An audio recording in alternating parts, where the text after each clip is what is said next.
Ég sem sagt sjómannssonur og pabbi minn var skipstjóri. Hann eignaði sitt eigið skip eftir stríð. Mamma líka tengd sjómennsku. Hún var stofnandi að skipstjórastýrimanna eða sem sagt kvenfélagi Öldunar. En pabbi var mikill félagsmálamaður og hann á þessum árum þá fer hann í stjórn eða meðstjórnandi sjómannaráðs.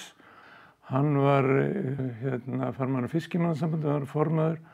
Hann var í verðlagsráði sjávarútvegsins og hann var í alls konar svona störfum. Þannig að maður elst upp á sjómannsheimili og maður elst upp í umtalinu sjómennsku og síðan þegar Hrafnista kemur inn og stofnuð og hann fer þar inn sem gjaldkeri, þá verður náttúrulega umtalið, skal ég segja ykkur, mikið Hrafnistu og þannig fæ ég áhuga á þessu máli, öldrunarmálum, þá strax í byrjun.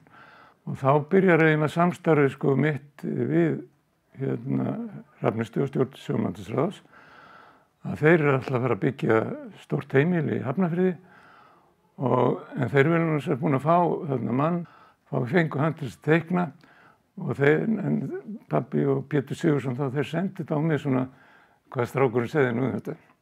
Þegar ég kem heim úr námi þá ég ráðinn til starfa á þessari tengstofu sem er tengstofu Gísla Halldórssonar, framdæmis. Og þar byrja ég að vinna og þar kemst þetta samband mitt við stjórn Hrafnistu á. Þá var ákveðið að fara að byggja, stækka Hrafnistu í Hafnarfirði. Og mér falið það verkefni að sjá uppbygginguna, að sjá hönnunina.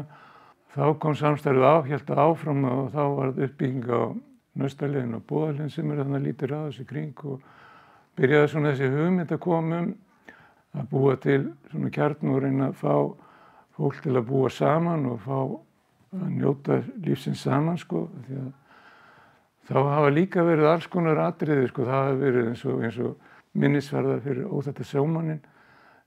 Tekið tvisvar á því.